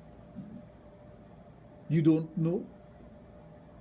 But so it is desirable to you because sometimes because you can't get it. So it's desirable to you. But some people will refer to biblical terms where they say to lust is to sin. Well, I don't want to go down that road, you know. Because I think if you go down that road, everything is a sin. Wait, look at food and lust. Yes. Why can't you? I always... A man with a hungry belly, he will lust at food? Yeah. Is that a sin? I always have this urge to sit down and eat a whole lobster. You know? Right? Well, you're lusting after the lobster. Yeah, that's not because there are places that committed a sin, man. Lobster, they don't cut it off and things. So that why I asked you that, you know, because I like to be... Well, I'll tell you a story. When I was a student, I used to do work on this side. I will get my pay, I will pay my bills because that was the arrangement I made with my father. You pay for my education, I take care of my other things. And once a month, I will have an extra few dollars, and I will go to this one nice little restaurant out of the way. You hardly used to find people there and whatnot, and buy a whole lobster and sit down and eat it. Yes. Because that's what I like. Yeah. Well, of late, there's a new place that we're advertising here called the Aquarium. I want to find out more about that because I was hearing their menu and I'm fascinated by the menu. Me too. There's lobster on the menu, man. You have an extra copy for me? I was hearing about this thing 2 days ago. My brother, Paul, where's this auditorium? Let me give them a little free ad here in my program. Yeah, because hopefully they will. With us. Hopefully they would continue to advertise on my program. Oh yeah. But I'm a culinary. I love culinary. Going to different restaurants and whatnot and enjoy it. Yeah. Chocolate seduction. Oh, look at that. Mango sorbet. I see someone was trying to pronounce some of the names of these foods and they were catching their royal. And I wouldn't say who. But I think he was deliberately doing that to make it look like he don't know the pronunciation of some of the words like tomato and those kind of things. But I know he fully well know the meaning, the pronunciation. Yeah. So where's this place? You didn't tell me where it is. Well, I just heard about I heard the advertising. When I came to work, I was just making mention about it. It's opening this Friday. Yes. Corner Richmond and Ajax Streets, Port of Spain. Richmond and Ajax, that would have been Richmond and Ajax. That used to be that place. There was a restaurant there before. Oh, okay. Yeah, there was a restaurant there before. I have to check it out because well, I think they should invite they should invite all the players at Power 102 to come and sample their wares and talk about it on the air. The moment I saw it, well, I always make this joke that I'm urgent to have this lobster. So you've never had a whole lobster? No. I've had lobster already because it's something I like to treat myself nice, you know? No, you have to be joking. You live in Trinidad. In Point Forte is Point Forte? Well, I've never seen anybody prepare the whole lobster. You have never had a whole lobster? No. It's as if you know, there's the tail, you know. So no. We start fun about the tail. You take the lobster and you throw it in a boiling pot of water and dice it? Yeah. You look at it and you say, geez, lobster. And you just take the knife and cut it down the back and you have lobster. A whole lobster. There's nothing to eat in the front here. That's right. No, there's nothing to eat here. Yeah. Don't fool yourself. No, I know. Because I told you, I've had it already. You know? And, the tail is the only part you can eat. Yeah. But I just wanted to have this whole lobster in my unless it has claws. If it has claws, there are things to eat. Yeah. So, you know. I don't like the claw how it tastes though. Oh, okay. But all it does not taste like the taste. I saw this place, I said, wow, I must go there. But I tell you, I used to treat myself to a lobster every month. Yeah. I like treat myself. And it was like $6 or $7, Yeah. In those days. No, I'm talking about that. That's serious. No. It was about I think it was $6.90 something. With a dessert, you know. Yeah, I used to live just off Timpuna. That was with a dessert, you know. Yeah, I used to live just off Timpuna Road in Arimedi, and sometime on a Friday when I came on the road, I think I see these guys selling these big lobsters. Yeah, they hold it up there. Yeah. Price. No, very cheap. It's not expensive. Yeah. No, you will think it's expensive, but it's not. I went to Guayari to do a lecture at the health center there, and on my way back, there was a guy selling fish on the side of the road. I stopped to buy one, and he said, "You want lobsters, Sisha?" He had about 5 lobsters alive on the ground. Alive, eh? Yeah. And I bought 2. It was like $30 a pound. Okay. Which is not expensive. So I think the guy had a very big one. No, I don't like the big ones. Don't taste as sweet as the young one. Don't buy the big one unless you're going to cut it up and curry it. Yeah, he said don't buy the big one. No, don't cook with it. No, it does cook good if you know what to do. Okay. Why are we talking about food? Yeah. No, but you're talking about the attractions. Yes. So well, yes, you could lust after food. Yeah. Some people may hear us talking about it and have a feeling for it, but I think in the pure. I was trying to I'm a guy, for me, divine and God. I don't play with that, I think that I survive all the time. But there's a difference between being spiritual, revering God and whatnot, and being fanatical. Yeah, because there's a difference in it. When they talk about the lust thing, what I mean, we refer to it one time. You must not lust, it's a sinful thing. But then, like you said, things that are really attractive. You could lust after it. Yeah. You see a man with a nice watch, you could lust after the watch. And it could lead you to another sin, which is stealing the watch. Isn't that why people steal? That is so true. Yes. Isn't that why people steal? Yes. Yeah. I could walk in here and see something and say, not looking good. And next thing you know, it gone missing. So, obviously, 2 of us are here. You know it's yours, you didn't take it. So who took it? You think it's wrong it's okay to lust and be silent in your mind about it, or is it wrong when you lust and you make reference to what you're seeing? Like some men say, boy, by who, that, what I would do. Well, what's the difference between holding it in your mind and saying it out? It's just you expressing what you're saying in your mind anyway. So it doesn't make it more of a sin. I don't think so. So people, when that's if you believe in sin. But I come from a belief system that doesn't have that. We have karma, right? So we don't commit a sin. You either do something that is good or something that is bad, right? And you pay the price for that. It's not that with Western interpretation, and because the world has become westernized, and because India was under the British Raj for so many years, the word sin was introduced, and the word devil was introduced. We don't have devil. Any Sanatanist who tells you there is a devil, they're not a Sanatanist, because we don't have that. What it teaches you is that you could be the devil, you could be the worst thing, you could be the worst thing. Could devil. So that will be the devil. Any human being could be bad or good. Any human being. And any human being has the capability to have good qualities or bad qualities. And some people feed the good, and some people feed the bad. That is but again, you have to go back to the pure sense of it. Not the bastardized form of what people call Hinduism now, that has introduced all these false belief and false word into it. Because that is not part of our belief system. We have no purgatory, and we have no hell, and we have those things doesn't exist. Because of a Hindu friend of mine, one time I was given a book by another friend of mine who's Muslim, and it was dealing with Kama Sutra. So I was wondering, like from the Christian viewpoint, I should put it like that. David, what the hell did you do with a book like that? No, well, there's no Christian book on sex. So when I got that book, I said, my God, because the book was like, wow, I had no victory type, so I was traveling that bus. So I started, the moment I started on the bus, I said, what this book is about, this guy. So when I said, shit. So that was in the back of the bus, because I started feeling how we did the book in the first place. So, feeling guilty. Yeah, so I had the book like this, Raj. They're hiding it on reading. Because a small book. And I was saying, wow. Yeah, it's a novel. And this is that you want to transcribe by Sir Richard Booth now. That's right. That's the correct one. Sir Richard Booth. Right. So I was saying, look how this is like normal, or it is part of the culture and belief and yeah.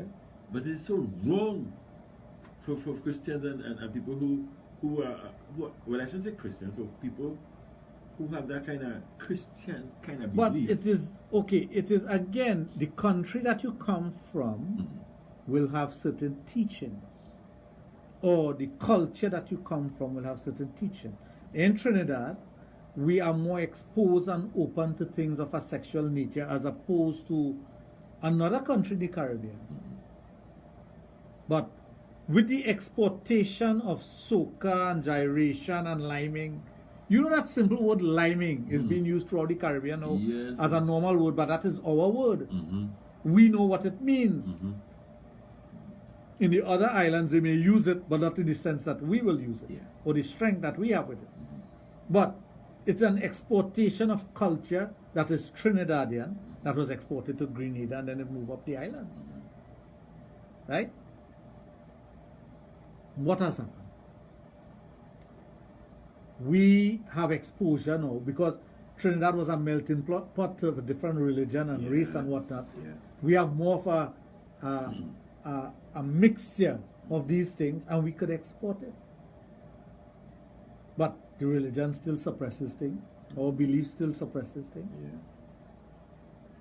Even there are Sanatanists out there, Sanatanists, well, what they call Sanatanist Hindus, who are confused because you grow up in a Western society with Western education, with Western values, and you're trying to hold on to Eastern religion with Eastern values. So there are many Sanatanists who are confused. They don't understand their own belief system, so you can't blame them for that. But they didn't take the time to understand spirituality from that perspective. And because let's go back to sex. If they take the teachings of sex and where it comes from, for example, that Kama Sutra, that book, that means instructions in love. Kama Sutra.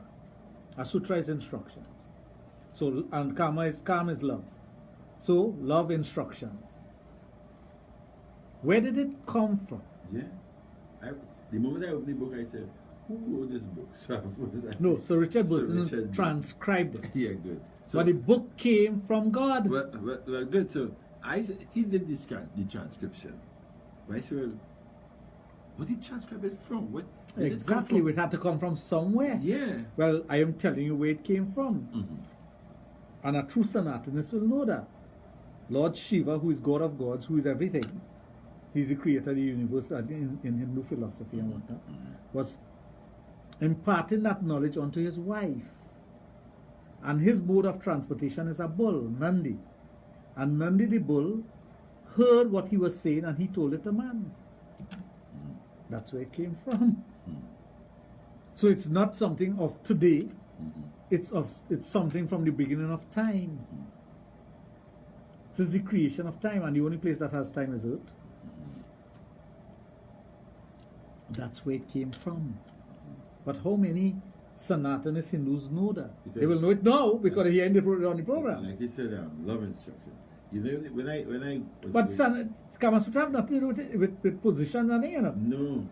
It's really a teaching. It's a teaching from A to Z when it comes to love and sex. Yeah. I realized that when I took half of the book. Yeah, because you're looking for all the saucy things. And it just... Where is it? Yeah, just going into it. One of the first things I learned from the Kama Sutra, I read the Kama Sutra when I was 13 years of age. And I didn't understand one thing in it. Because like you said, I was looking for the saucy part and there was no such thing. No, there's none of that. Right. Yeah. But the first thing I learned from it, which I practice to this day, is if you have a message to send for a woman, drop it yourself. Don't send it with the messenger. Because the messenger is going to end up, it's his words, it's coming out from his mouth to the person, and she's going to fall in love with him. That's the first thing I remembered from the Kama Sutra. I think I was in chapter 3. Yeah, because it teaches you that. Don't ever send a message with another man. I didn't close the book till I reached San Fernando. I said, wow, I read all this book, it's so fast. But it was interesting, you know. It's easy to read fast, but it's absorbing what you're reading. Exactly. So you have to go and reread it. I believe that. Yeah.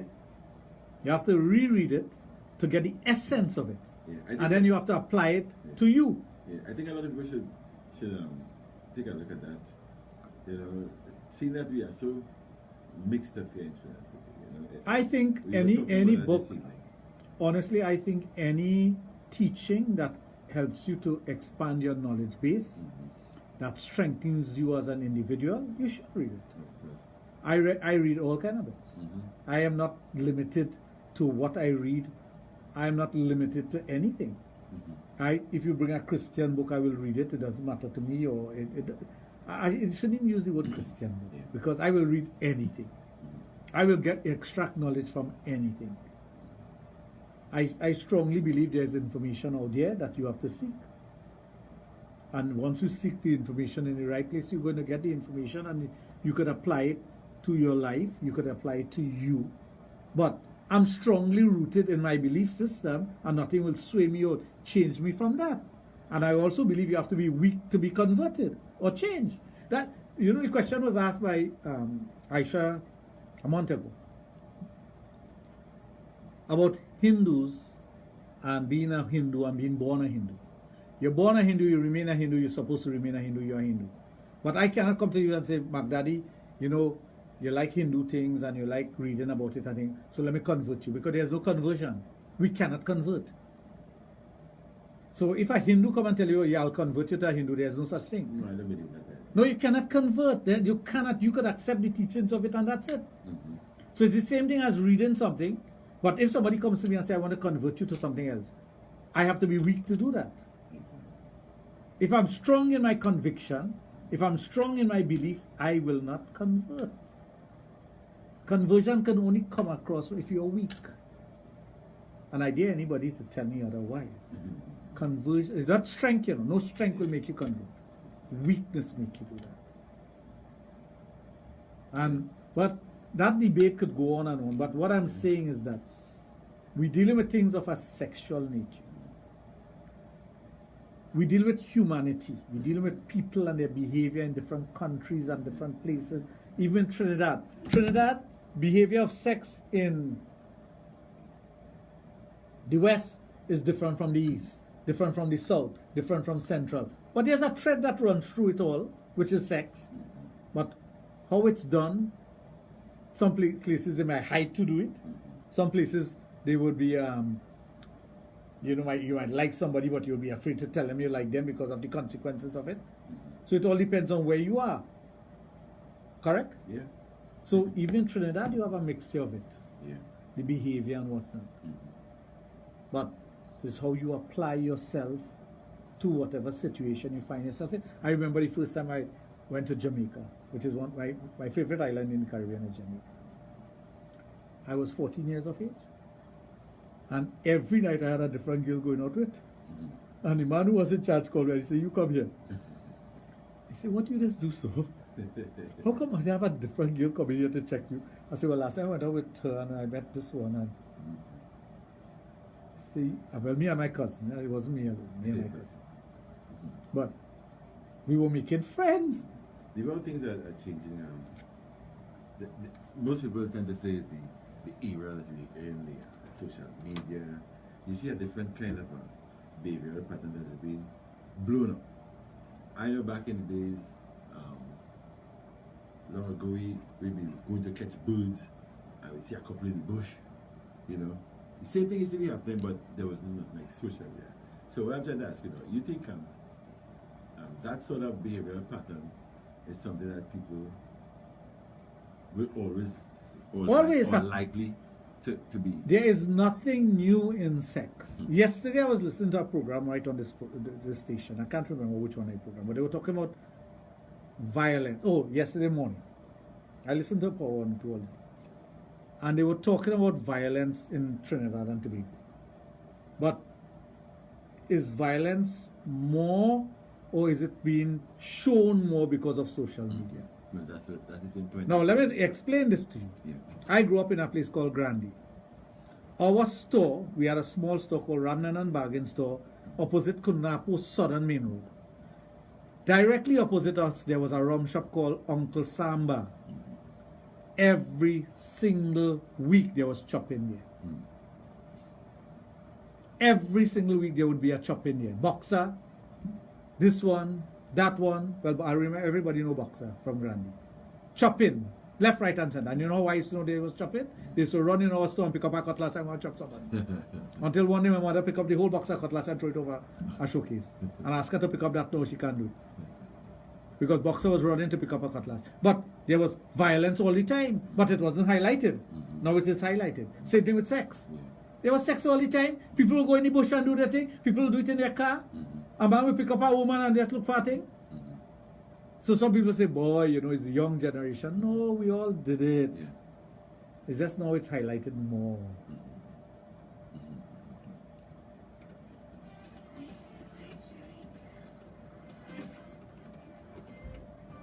So,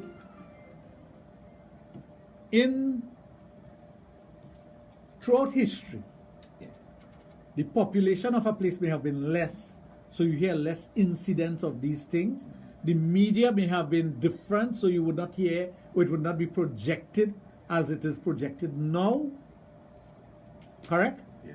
But now you have social media. Everybody have a phone. Everybody have a smartphone. Yeah. You could be folding that paper now, and the whole world could be seeing you doing that now. You don't have to wait to edit it. That's right. The whole world is seeing it immediately. Everything is immediate now. So there's no hiding. There's no cover up. There's nothing to do that. Sometimes you see something taking place and it's like, boy, why do you have to highlight? Okay, you're going on the road and a man showing an accident and a man wrap up on a thing and half a limb missing. And why are you showing that? I don't want to see that. But another person will say, I want to see it. Because we live in an era and an age of curiosity. Yeah. So it transformed to sex also. So some people tend to believe, especially people of the old school kind of thinking, will tend to say, the young people know that this, that, and the other, where sex is concerned. But, like I said, I just think it's a bigger expose now as compared to back in the day. The expose is there, yeah, correct. Yeah. But the things are happening, it always was happening and it will continue to happen. Always. And Junior and you come from the same era, so all you'll know what is happening in 1940 and 50s. Right, Junior? Family by 10, by 40, I wasn't even that old back in them days. But you know, but it's all good to be explicit about these things because I think young people, they are, with all that, you know, the fingers that are pointing to them and stuff, I think nobody will say it like that. You know, you might say it. Well, I see it and say it as it is. Yeah. And I dare people to prove me wrong. I wanted to messages here. Read it out, because we're almost wrapping up now. Yeah. Okay. Deidre G. Good evening, all. Nice program. First time contacting you. Does it help our relations if I send sexy pics and video to my man? Why not? When he travels? Why not? He also sends to me. Thanks. Why not? It's private between both of you and you could do whatever you want. You say where you could talk to him on the phone or you could Skype and you could have mutual masturbation session. All these things are part of life. And if you choose to do it with the person you love, you choose to do it with the person you love. As long as they don't take it and share it with somebody else. I got the Keep it private. The bomb to climax. What's that? Let me hear. Doc, can you say best spray to use to hold back ejaculation? I don't ever recommend spray to hold back ejaculation because what you do is you damage the nerve. It causes retraction of the nerve in the penis and the penis gets white, softish, and you lose the feelings in your penis. So I don't ever recommend using a spray to control your ejaculation. What I recommend you do is learn how to control your PC muscle to control your ejaculation. You break when you want to break. And if you want to find out about that, call the clinic, 645-4543, make an appointment and come and learn to do that. But I don't believe in sprays because the spray comes out with a certain amount of pressure. It forces the nerves to go into the penis. That's why the head gets soft and white and you have a problem later on. Good night. Hope that answers your question, Drury. Thank you, Doc. That was Sexplosion Thursday.